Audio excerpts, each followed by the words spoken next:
Great. I see a lot of people are joining us. Welcome, everyone. Thank you so much for joining us. Today, we are here to discuss the greatest challenges Joe Biden faces in his first term of office. And we are lucky to have two experts with us for this discussion, Guy Cecil and Sarah Repucci, and I have the pleasure of introducing them both. First, Guy Cecil is one of America's leading political strategists. He's currently the chairman of Priorities USA Action, an independent political action committee, and the founder of Miles Strategies. He has more than 15 years of experience managing high-profile political, nonprofit, and corporate issue advocacy campaigns, including having served as executive director of the Democratic Senatorial Campaign Committee. He's a leading Democratic strategist with experience in every region of the country, including Senate races in 35 states.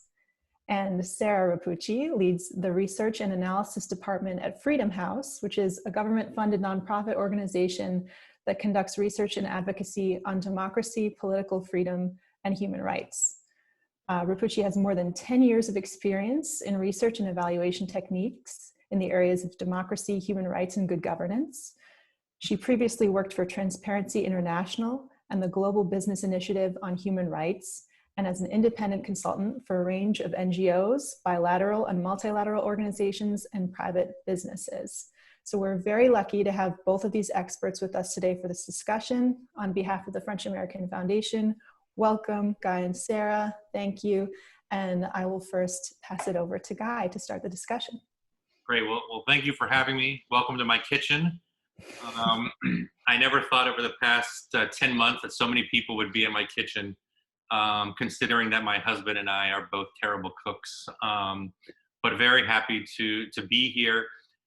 Just for context in relation to the now president, the organization that I lead really focuses on a couple of different areas. First, we are the largest funder of voting rights litigation in the country. Seeking to push back on efforts to restrict the right to vote, particularly among people of color and young people. And then the second part of our organization has been focused almost exclusively on electoral politics. And so over the last 5 years, we have raised about $600 million to defeat Donald Trump and to elect Democrats to office both in Washington, D.C. and around the country. And so it's that context that I bring to this conversation and talking about what challenges we expect the president and vice president to face in a very closely divided Washington, D.C. with the Senate split even and with a very narrow majority in the House of Representatives. You know, many of the challenges that we face are similar to challenges that are being faced by countries around the world, especially in the context of COVID-19 and the recovery from COVID-19. I think probably the most important, and it seems so self-evident to many of us, and certainly in hindsight, but I think one of the most fundamental things that people responded to in this election was a very simple statement that Joe Biden made. In fact, one of our jobs in doing research around the presidential campaign, we did a series of quantitative and qualitative research around simple statements that Joe Biden makes and how we can communicate that in 5 and 15-second increments on the internet. And of about 2,500 simple statements that we tested, the most effective statement that we tested was Joe Biden simply saying that we cannot rebuild our economy until we address COVID-19, which I think for most of us seems evident. But in many respects, our politics for quite some time were holding COVID-19 and the economy in two separate conversations, that we could do one or the other, or that perhaps we could open our economy fully despite what we knew the health repercussions were. And so when we look at what the immediate challenges of the Biden administration are, the first is obviously doing what we need to in order to combat COVID-19. And we've seen that just in the past 24 hours in the number of executive orders that the administration has put forward, including mandating the use of masks on federal property. I expect that the administration very likely will deploy the Defense Authorization Act, which would allow the administration to compel companies to produce more things like the personal and protective equipment that our hospitals need, and of course, implementing a more robust, detailed vaccination plan that will allow them to meet their goal of 100,000 vaccinations in the first 100 days. The second is obviously a need to address the economic challenges in two respects. The first is doing what we can to put money directly into the pockets of Americans. And I expect, whether it's part of a larger legislative package or something that's more narrowly focused, that we can expect that over the course of the next 2 to 3 weeks, our Congress will pass and the president will sign an additional $1,400 of direct aid, additional resources for the vaccination plan, and then probably one of the most important things, providing economic resources to our state and local governments. You know, unlike the federal government in the United States, our state and local governments are not allowed by law in almost every case to run deficits. They cannot borrow money for the purposes of annual year-over-year spending, which our federal government can. And so the president has proposed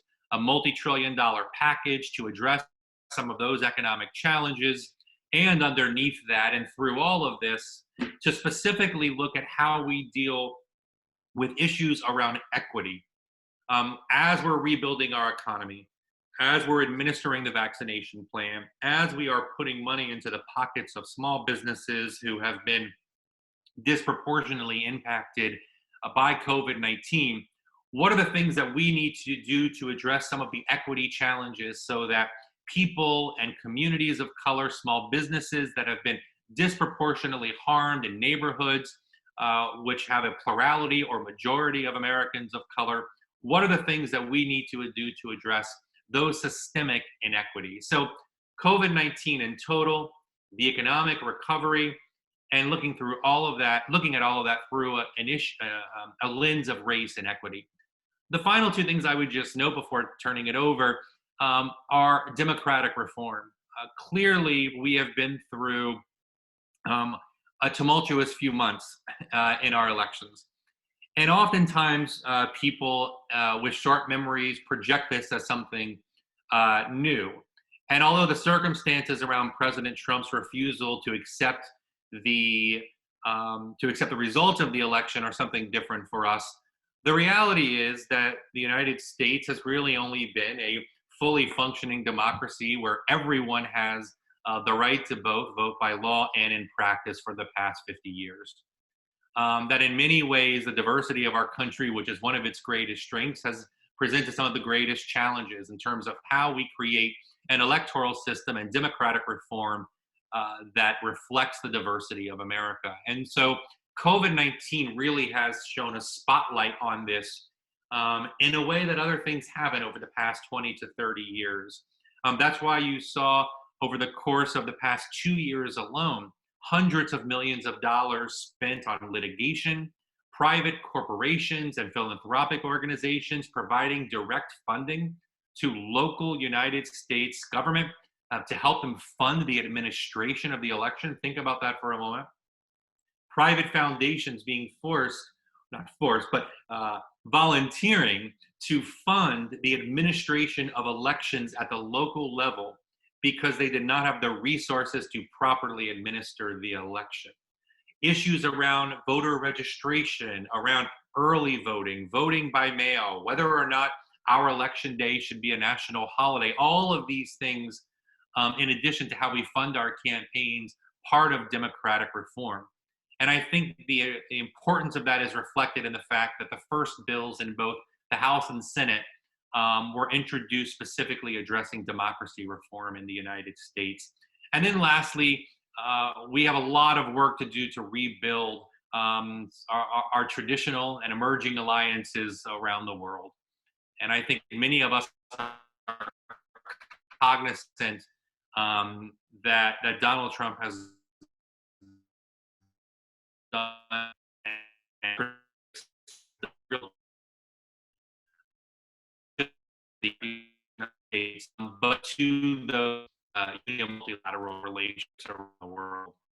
It's obviously an issue that the president himself, as former chairman of the Senate Foreign Affairs Committee, has particular interest in, and I suspect will be a priority for his administration. So, if it's possible to have 5 priorities in the context, we'll engage in a bit of a conversation, and then we'll invite all of you to join in with questions as well. So President Biden has assembled what I would consider a very experienced foreign policy team, as I'm sure you're all aware. And I think we at Freedom House are very impressed with how well-versed they are in the challenges of the world right now. The things that Guy was referring to just now. I would start by saying that all of the Biden foreign policy is going to have to be built on a foundation of acting with humility. I mean, I think that U.S. credibility really has been damaged with our allies, with democracy advocates around the world. And as Guy said, it's not just recent events that have done that, but the ongoing foreign policy of the Trump administration, which I think to many people abroad looked capricious, looked like it was grounded in personal interest rather than in values. And especially, I think the repeated and explicit praising of dictators by President Trump really damaged our reputation as a democracy that is upholding those values in the world. So even though Biden's team is going to have many faces that are going to be familiar to foreign diplomats, it's going to take some time for those people to rebuild the trust that was once there in America's commitment to democracy and human rights in our foreign policy. I think it's also going to be very easy for critics to claim that the United States is hypocritical when we call out abuses in other countries. This could come from foreign leaders who don't want to listen to us, but it may also come from human rights defenders who feel that US democracy is failing, and who are we to be talking about this in other countries. So I think the solution to this is going to be to make very clear and visible steps towards improving our own democracy domestically. And I think the Biden administration can be a leader both in supporting rights and abroad, but at home at the same time, and setting an example for how democracies can continue to improve themselves. And the fact that democracy is never done improving, it's not an endpoint, it's something that always needs to be fostered and worked on. And that, you know, the United States is a prime example of that right now. In terms of concrete areas of foreign policy that I think should be prioritized, I will name 3. First, President Biden needs to elevate support for democracy and efforts to counter the rise of authoritarianism around the world, and to make that at the heart of US foreign and national security policy. Biden referred repeatedly to democracy in his speech yesterday. I am hopeful that and also many things that he said during his campaign will be built on over the coming weeks and years. I think in practice, what I would say is that this will include supporting struggling and emerging democracies around the world. These are countries like Tunisia, which is the one success story from the Arab Spring, or Armenia, which is kind of a struggling reforming country within a part of the world that is surrounded by dictators. And these countries really need support if they're going to become strong US allies, like some of the other democracies that we can count on around the world. It also means that the Biden administration will need to understand the tactics that authoritarians use to spread their power beyond their borders. I think this is a really major threat to our democracy and to our security right now, is the way that countries like China and Russia are spreading their own influence into other parts of the world and spreading their techniques of repression. It really does require a global coalition of democracies to fight back against what is an organized coalition of dictatorships at this point. Some of those techniques that I would point to are the flooding of the information space with disinformation. Of course, we have domestic disinformation as well, but the level of foreign disinformation has been impeding the ability, especially of struggling democracies, to win the moral argument. We also are seeing what we call transnational repression, which is dictatorships who reach across borders to silence their critics in other countries. This is what Saudi Arabia did with Jamal Khashoggi, but it's actually a very widespread phenomenon that happens. It's perpetrated by many countries and in many countries, including inside of democracies, including the United States. A second foreign policy priority I would point to is the way that technology has opened up a wide sphere of foreign policy challenges. We've seen the spread of a digital form of dictatorship where rights abusers have taken advantage of technology to spread their influence and their repression. What we need is an alternative model, a shared vision for a democratic digital society. And that's going to take a lot of hope and inspiration, and again, democracies uniting together with their allies to push for this image. And finally, I'll talk a bit about China. So China has been one area where the Trump administration has actually been reasonably consistent on condemning human rights abuses in somewhat of an ironic turn. Freedom House actually sees China as one of the greatest threats to global freedom, both here in the United States and globally. Not only does China perpetrate really grave human rights abuses at home, including, of course, against the Uyghurs and other minorities, against journalists, really against anyone who isn't in line with the government's view, but China also poses a real threat to other countries as it imposes censorship and targets dissidents in other countries. I think the Biden team is going to have to look really closely at the outgoing policies of the Trump administration and learn from the better aspects and also improve on some of the weaker areas.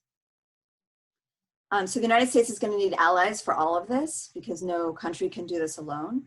Rebuilding some of our frayed relationships abroad is going to be a top priority for this administration. I think despite our challenges, the United States really has a very important leadership role to play in the world, and we need to find a way to build on our past successes and to move past our past mistakes and to help bring some of the freedoms that we've been able to enjoy here to other parts of the world. So I will pause there and I will throw a question out to Guy. So I will sort of jump right in. I'm curious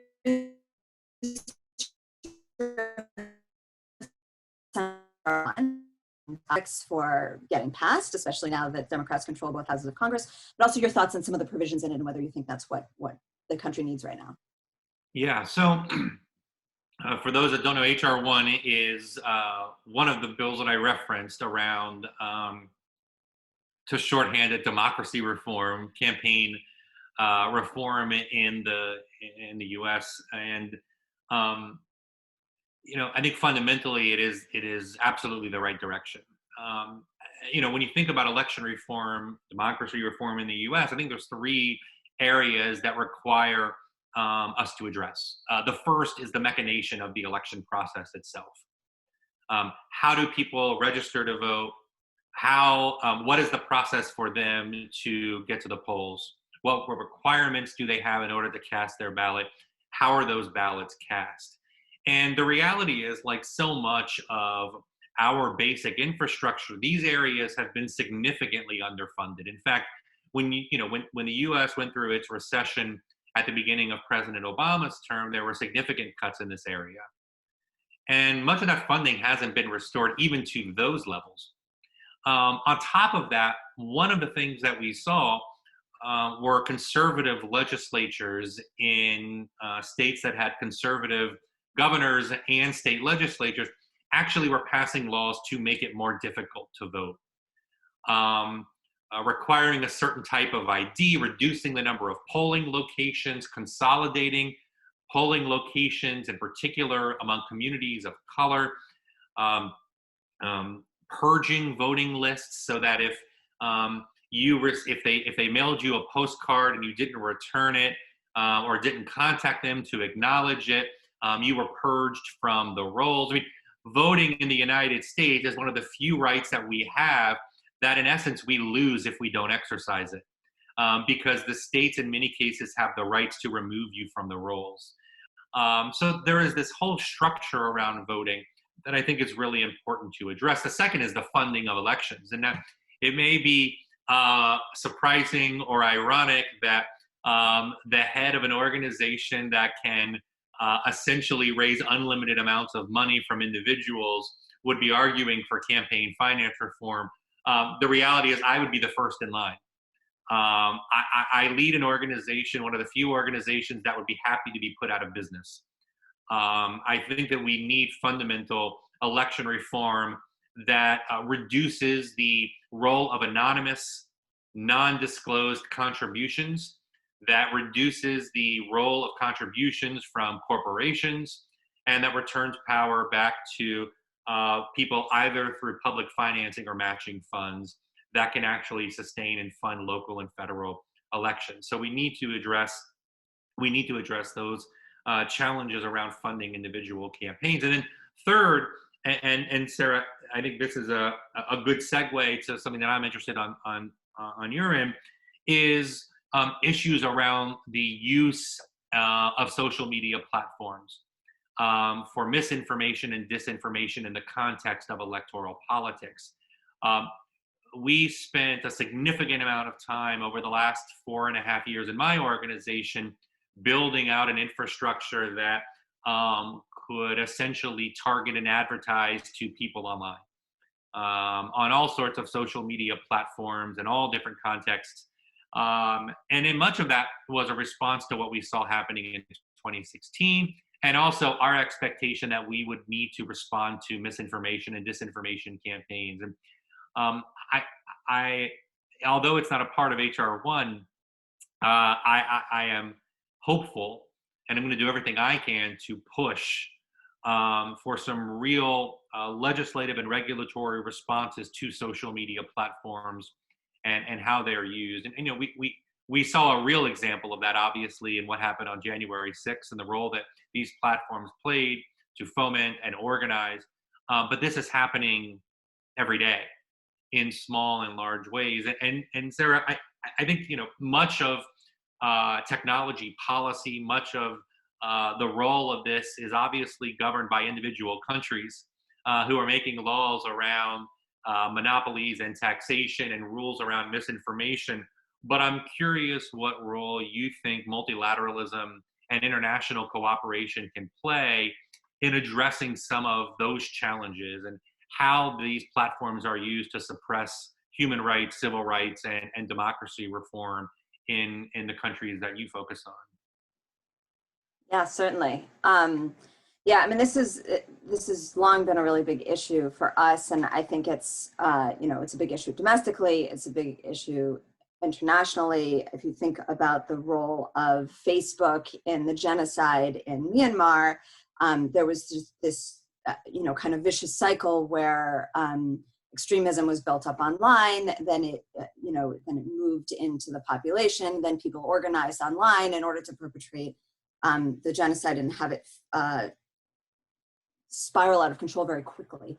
And we've been working a lot on how we can sort of prevent the next incident of that. And one of the things that in particular we notice is that these things tend to happen leading up to elections, because that's when tensions get high and when the stakes are higher. I think it's, I think one thing is that, because the big platforms, and we're particularly talking about Google and Facebook, are American companies, the role of the United States in this is very interesting, and the kind of the countervailing force of regulation in Europe, which I would say in many ways is leading on innovations in protecting people's privacy and in figuring out ways to deal with problems with antitrust and that, kind of the disproportionate power of a very small number of companies. And the United States, I think, lags because these are American companies, and there's this sort of conflict of interest, I guess, maybe in the fact that these companies benefit the U.S. economy a lot, and they benefit many U.S. politicians a lot. And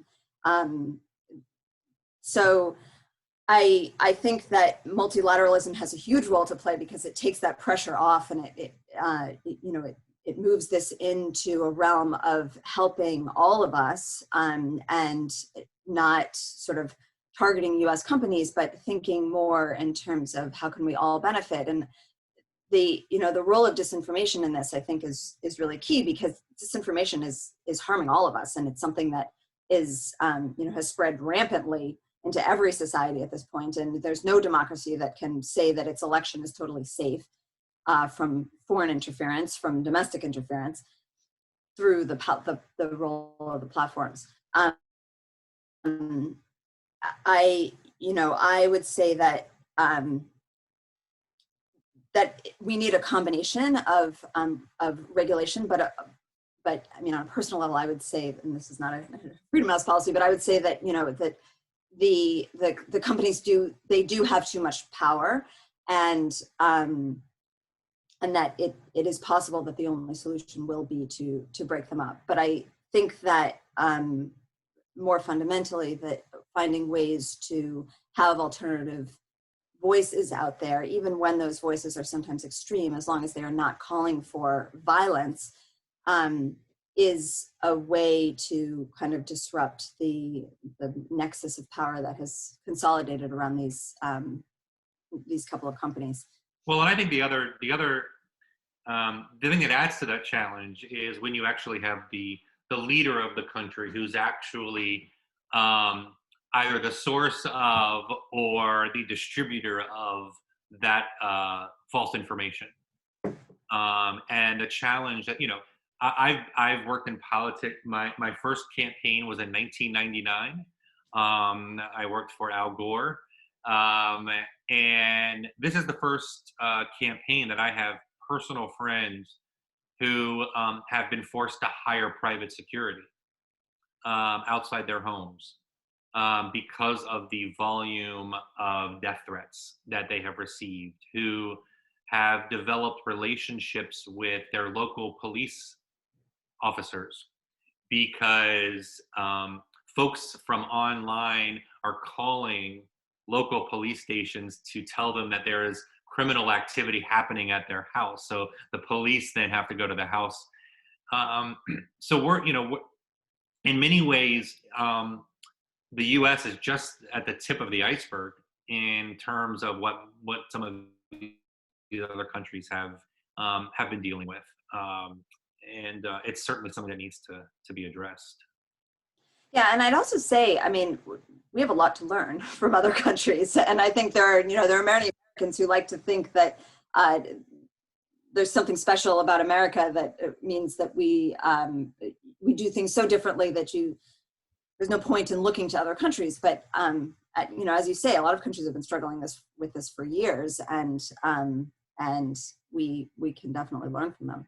And I expect that you'll see, in the context of this conversation, in terms of the Biden administration and now that Democrats have control of both houses, I can't predict exactly what the outcome will be in relation to what new regulations, what new public policies will be put into effect. But there is more energy and more focus, certainly, among American leaders to address some of these challenges around monopoly, around misinformation, disinformation. You've seen that even in the last couple of months with the Justice Department and several of our states suing major platforms. I think you'll see more emphasis on that going into the first year of the Biden administration, and a much more active Senate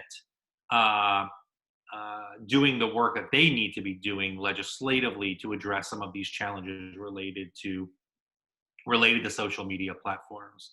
It's not it is not, you can't have a system where unregulated, non-paid speech is allowed to flourish with no consequence. And meanwhile, paid speech, for example, a campaign ad or an ad that focuses on climate change or on human rights, is somehow put into the context of political speech and therefore can be regulated because it's paid. And that's essentially the system that the platforms have set up, that a large oil company can run advertising using corporate dollars to talk about how oil and gas is something that we should be promoting. But in some contexts, climate change organizations who are nonprofits are not allowed to advertise online to respond because it would be deemed political speech. And many of these platforms are applying new rules and regulations around campaign or political speech. That's not a sustainable way for us to be able to communicate. So I think this will be something, once we, I hate to keep adding priorities to the list because when everything is a priority, nothing is a priority. But I certainly think you'll see legislative action on this front in addition to the litigation that we've seen so far. I want to invite everyone to put your questions into the chat, and Guy and I will happily answer them. And I see one there now about trade wars and how likely they are to disappear. So, certainly the trade war, particularly between the U.S. and China, has been top of the headlines, and I think has been very detrimental to our ability to engage constructively and to, but at the same time to be able to have a consistent message on some of the things that I think do need to be called out. For instance, it was just deemed a genocide in Xinjiang, the treatment of the Uyghurs there. And I agree with that assessment, and I think that it's more important for the United States to be having a voice on issues like that, and to not get kind of wrapped up in whether or not there should be a ban on TikTok. And it just in general, whether it's for China or for other platforms as well, it's always better to think about the individual speech on a platform, the particular things that are being said, as opposed to banning a platform outright, or even a particular person across the board outright. There are other ways of dealing with those things. So I do think personally that the Biden administration is not going to be as prone to this kind of engagement, because I do think that the trade wars, there was a personal benefit for President Trump in sort of hyping those up, and there was an appeal of that to his base that wasn't necessarily what was best for all Americans. But I'm interested, Guy, in your thoughts on this. Yeah, look, I don't think there's any question that there are going to continue to be hard questions and disagreements when it comes to trade. I don't expect that you're going to see a wholesale 180-degree turn in terms of immediately reverting back to our previous posture regarding trade in China, or completely overturning some of the provisions. But I think fundamentally, we've had 4 years of an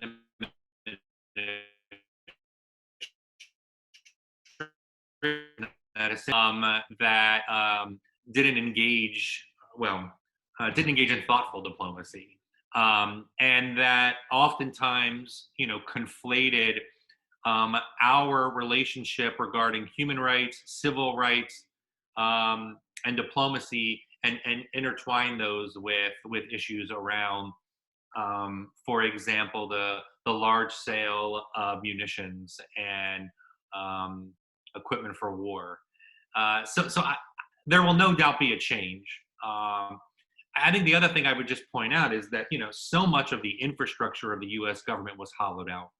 When you look at the U.S. Trade Representative, you look at the Department of State, you look at, the Department of the Treasury, essentially we were dealing with a United States government that was in essence run by a dozen people who didn't believe that we needed the infrastructure around diplomacy and negotiation and trade, and essentially put it in the hands of a couple of people. And I expect that will change, and with it, the approach that we have. Again, it doesn't mean that every trade negotiation is going to go swimmingly, or that it will simply revert back to what trade negotiations looked like under a Democratic administration. But certainly, I think it won't be the type of posture that we've seen from the Trump administration. I will take Katie's question here, and I again invite all of you to pose more questions. Katie's asking about how Biden will renew the U.S.'s relationship with France. I don't have specific insight into that, but I do know that Tony Blinken, the new Secretary of State, has a very strong connection with France. He lived there. His father was an ambassador when he was growing up, and he speaks fluent French. And I think that will, help him to do what I'm sure he is doing more widely with all of our European and other allies around the world, which is to rebuild those connections and to reassert the United States' commitment to our shared values and the ways that we can all cooperate to bring about the change in the world that we're all looking for. So I think that we can be very reasonably assured that there will be good relations between the Biden administration and France. I would also just add, we also have a president that now doesn't see NATO as an adversary. And in that context, I think you'll see a much deeper engagement as it relates to NATO, and not seeking to antagonize and attack a very important alliance, both for Europe and for the United States. Some of this, I'll stop there. I think that's both a self-evident but necessary thing to say. That it makes a big difference when you're president, when you're not worried that the president of the United States might either pull out from or try to destroy NATO from within. So we have a question about cybersecurity. There was a recent French-American Foundation session addressing the tension between the need for enhanced oversight, intelligence, and protection versus the goal of free exchange of ideas. And so, Guy, would you like to start off on that one? Sure. Look, I think this is in essence the most important question as it relates to what's happening. And I think that the question, as with most of these things, particularly around freedom of expression and exchange of ideas, is where you draw the line. And that there are always, regardless of what regulation or legislation or litigation there's always going to be a gray area, as there is with most discussions in this topic, whether online or offline. But there are also areas that are not in the gray area, that essentially have been unregulated for quite some time. And I think it's important that two things happen at the same time. One, there needs to be pressure outside of legislation put on these platforms to engage responsibly. And where there is an encouragement of violence, that's a straightforward example where that encouragement has been allowed to flourish, not just allowed to flourish, but has actually been promoted by these social media platforms through algorithms that deliver. And this is what I think is important to understand, and what's really critical around, in particular, Facebook and Google. What is happening on Facebook is not just the result of happenstance. Someone has an exchange. Someone has someone wants to accuse a small business in Washington, D.C. of housing pedophiles in a basement that doesn't exist. That leads to someone showing up at that pizza parlor which is about, I guess, 1.5 miles from my house, threatening to shoot the place up. Now, or a conspiracy theorist who suggests that the shooting at Parkland and at Sandy Hook did not happen, that it was a false flag operation, and encourages people to do their own research and to visit the site. Those things aren't showing up in people's feeds simply because they happen to be posted. They're showing up in people's feed because YouTube, which often sort of gets set aside as its own thing, but YouTube is designed to deliver people content around these things. The algorithm is designed to do this. There is not a free exchange of ideas happening online, because the algorithms in these platforms are not designed to exchange anything. It is designed specifically to affirm those biases and prejudices that you carry, that we all carry in one context or another. And so I think it is always fair for us to ask and to be thoughtful. I mean, I don't think we're asking for regulation without thought and care, but it's important to ask, what role are these platforms and their algorithms that they have designed playing in the foment of violence and the suppression of human and civil rights? And how can we do that in a way that does not harm the exchange of ideas and free speech? And so my answer is long because it's a complicated question that is going to require not just experts on human and civil rights, not just experts on freedom of speech in the US or in other places, but also on the technological expertise to drive this conversation.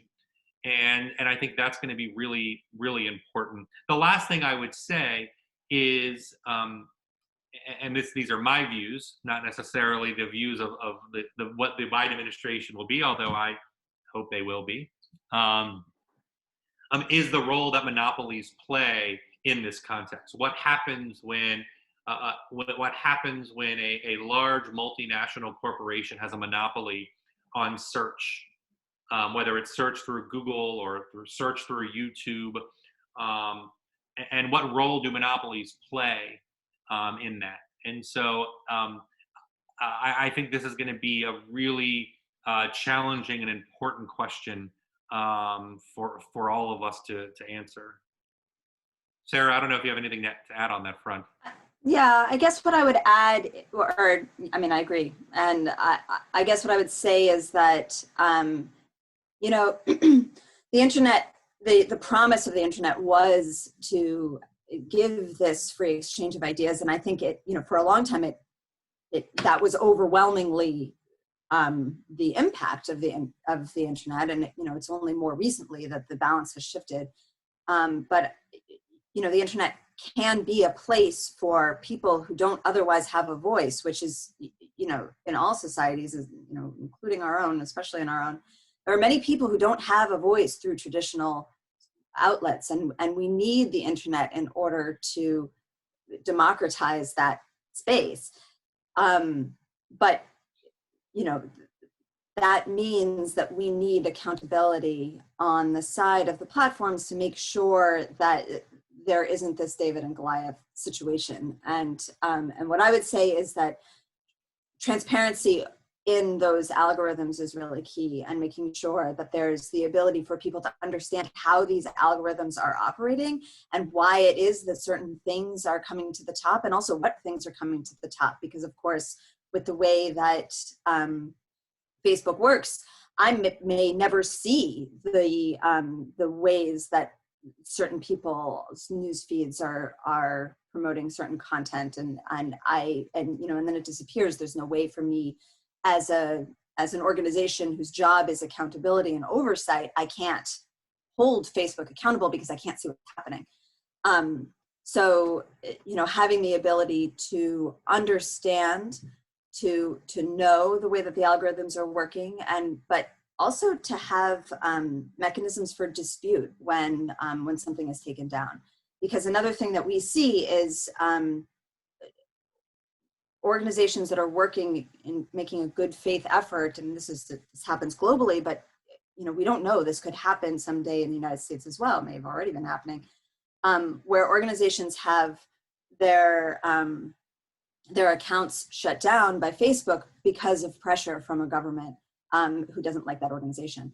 And there need to be clear mechanisms for those organizations, and they come to us because they know us personally, and they ask for us to use our influence with the platforms to get their accounts reinstated. But that's not the way it should be operating. There should be means for them to have a dispute mechanism and an independent oversight board that can manage these disputes and can provide this oversight. If I could add two things in 30 seconds. The first is also, and this is an area where the US and Europe are handling this so different, is the role of privacy and the role of who owns your information, which we really have not addressed in the US. And the second is just to highlight one point around how this works. So I before I got into politics, I was actually a minister, religious minister.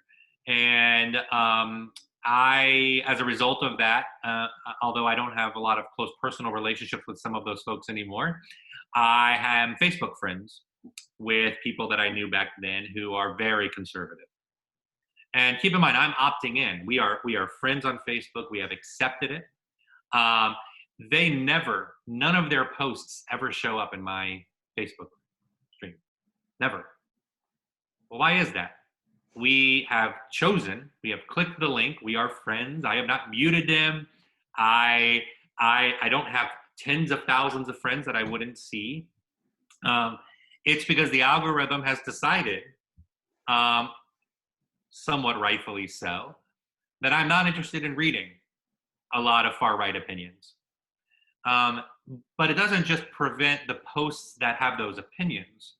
I don't see their baby pictures. I don't see their vacation pictures. I don't see the picture that they posted. I don't see any of those things. And so I think probably the most important point made in this discussion is Sarah's point about transparency of the algorithm, understanding why am I seeing what I'm seeing and how is that different from somebody else.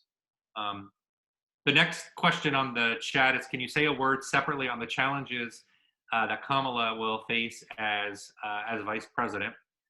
Well, whenever you're the first, and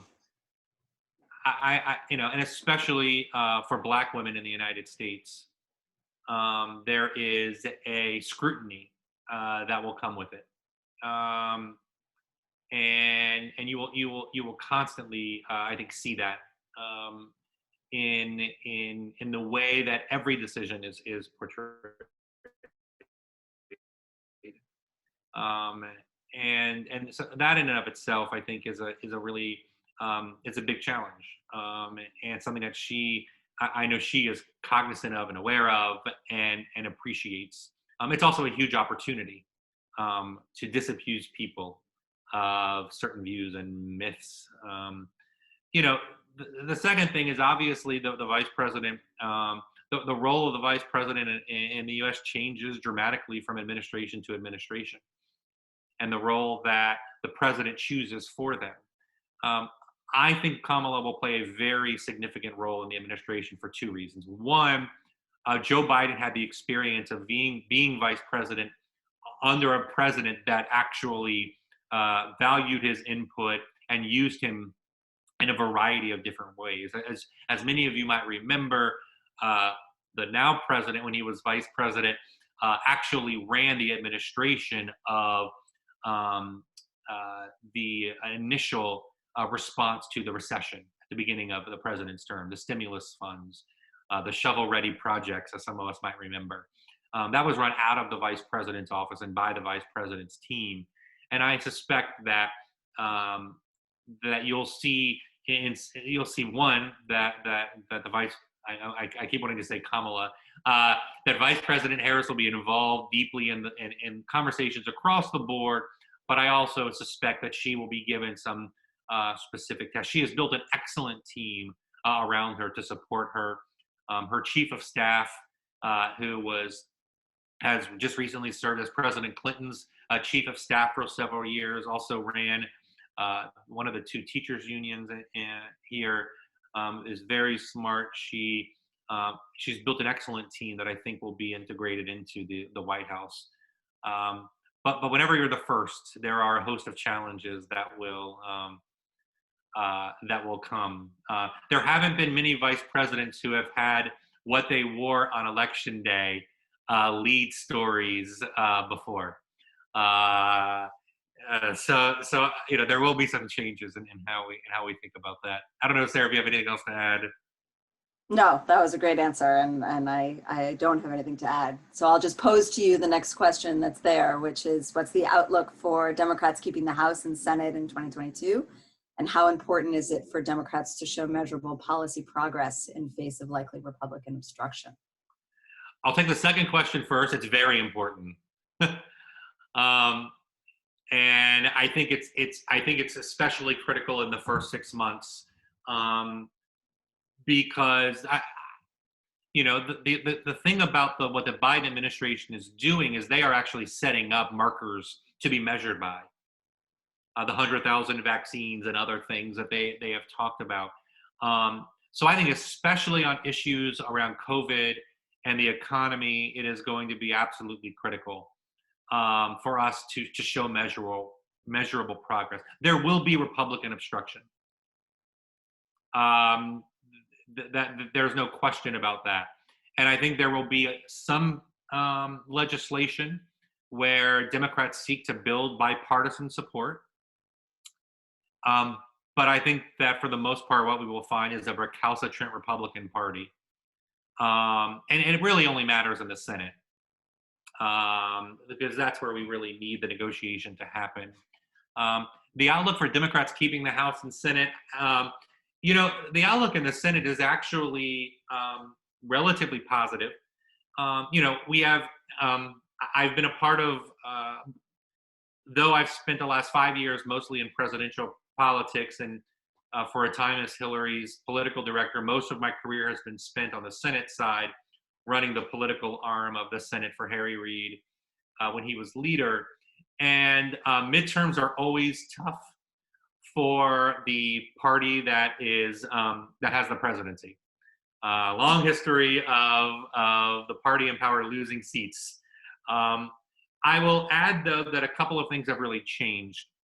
First of all, the current Senate has the smallest number of senators that are of a political party that is opposite of how their state voted for president. In other words, their state voted Republican for president, but they have a Democratic senator. 20 years ago, there were over a third of the Senate had senators that represented the opposite party of their state's presidential preference. That's down to 6. And what that means is our Senate politics, our state politics has become nationalized. That in many cases, they are simply a substitute for a national election. And I don't anticipate that will change anytime soon. There are only a handful of seats that I expect to be competitive. Mark Kelly, who just won in Arizona, is actually only filling 2 years of a term. So he is actually up for re-election in November of next year. And Reverend Warnock, Raphael Warnock in Georgia, is filling out the last 2 years of someone else's term. So both Mark Kelly and Raphael Warnock will be up for re-election. The other 2 seats that pop to mind in terms of opportunities for Democrats is we have an open Senate seat in Pennsylvania with the retirement of Senator Toomey. And then I suspect that the Senate seat in Wisconsin will be very competitive, whether Ron Johnson decides to run or not. There will be others, but those 4 are probably the 4 most competitive seats that we should expect. And in the House will be very close. It will be a very competitive election. And I think it's a little too early for us to tell.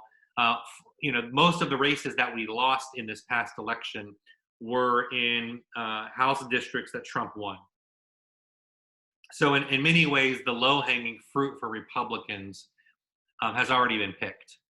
And it'll be interesting to see how the events of the last couple of weeks play into that, since unfortunately so many Republicans in the House actually voted um, to overturn an American election. So.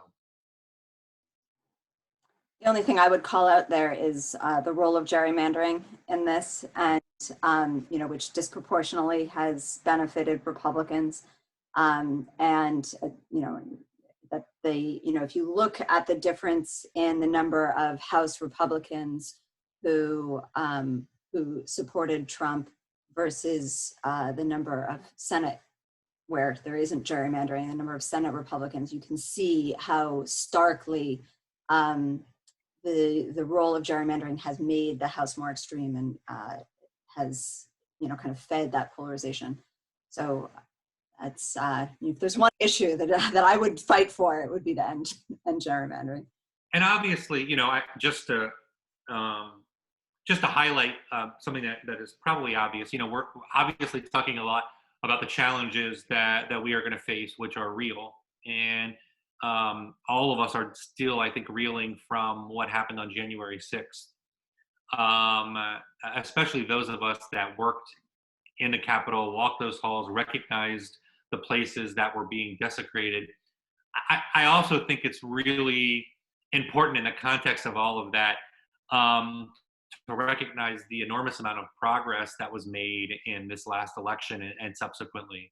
The fact that we have the first Latino man who was just sworn in representing California, the first Black senator elected from, the first Jewish senator and Black senator elected from the state of Georgia, the first Jewish majority leader, the first Jewish person to sit in either the Naval Observatory or the White House as the spouse of Kamala Harris, the first Native American to ever serve in the cabinet of the United States, the highest ranking LGBTQ person to serve in our country's cabinet, the first woman, the first a woman of Asian descent, or the first Black woman to serve in national elective politics, the highest ranking trans person to be nominated for a Senate confirmed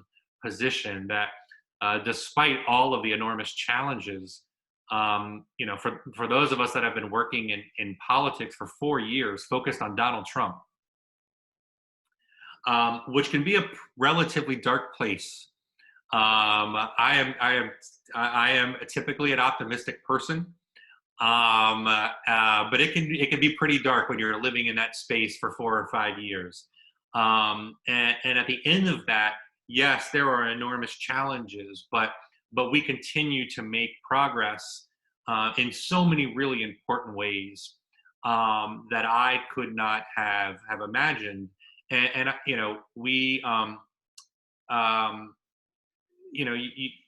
I think in politics we all get reduced down to our the 200 words you send in your bio and what appears on a screen or at a lectern, and I just think about the progress of my own family, and my grandmother who escaped a really abusive relationship. My grandfather shot my grandmother 2 times in front of my 2-year-old mom and her 5 brothers and sisters, and she survived. And that was the 3rd attempt by her husband at the time to kill her. And she packed her 5 kids in a station wagon and moved from Columbus, Ohio to Miami, Florida, and raised those 5 kids as a waitress, living in a series of duplexes and trailers. And her youngest daughter, my mom, married my father, and they were doing a little bit better economically. My dad was a mechanic. My mom was raising her kids when my youngest brother, who at 3 months old was diagnosed with stage 4 neuroblastoma, was given less than a 10% chance to live. My brother just celebrated his 40th birthday this past weekend. And a week after my brother after my brother was diagnosed, my father was fired because his company didn't want to pay for health insurance. And it sent my parents back into a spiral of poverty. They raised a son who was the first. I have 29 cousins. 2 of us went to college, and 6 are in jail. And my parents raised a son who's been given an enormous amount of opportunity. But my parents never worried about holding the hands of their loved one the way I worried about holding the hand of my first boyfriend, or being fired from my job as a minister because of whom I love. And we've made so much progress in that area. And my brother, who is live and has 2 kids who happen to be Black, my husband and I have 9 nieces and nephews. 7 are white and 2 are Black. And we love our 9 nieces and nephews, and we spoil them and we care about them. But we recognize that our 2 Black nieces and nephews will face a fundamentally different set of challenges than our 7 white nieces and nephews. And we want them, and we aspire for them to have to live into every hope and dream that they have. And so, you know, when I think about how we build, whether it's the Democratic Party or our country, builds a forward-looking, optimistic vision of our country, I want a country that cares about the working class waitress who's just struggling minute by minute to take care of her kids, a country that provides health care for everyone, regardless of their circumstance, that brings LGBTQ people into the full fabric of our country, and that recognizes the fact that we all have headwinds and tailwinds, sometimes identified as privilege, that we all need to rectify and deal with. And so we're not going to solve all of those problems in the context of a 4-year administration, but I am more optimistic than I've ever been that we can build a country that engages both with our citizens and with the world in a way that is powerful and that sets an example of how we should treat each other. So despite all of these challenges and somewhat dour obstacles that we have to overcome, ultimately, I think we have an enormous opportunity ahead of us to build something that we can live into and be proud of. Well, I really appreciate that, and I know we are reaching the end of the hour, but I really wanted to thank you, Sarah and Guy, for your clear-eyed analysis of the challenges ahead, and also, you know, recognizing the progress and hope. And thank you, Guy, also for sharing your family's story. It's added some special meaning to our discussion. I wanted to let everyone on the call know, you know, on the note of including everyone in our country in meaningfully into our society. Next week's discussion will be on the topic of how to ensure an economy that works for everyone. That will be held on the 27th, Wednesday at 1 p.m., led by Josh Bivens, who's a director of research at the Economic Policy Institute. Thank you again, Sarah and Guy, for this wonderful, clear-eyed discussion. And thank you, everyone. Thank you for having us. Thank you all.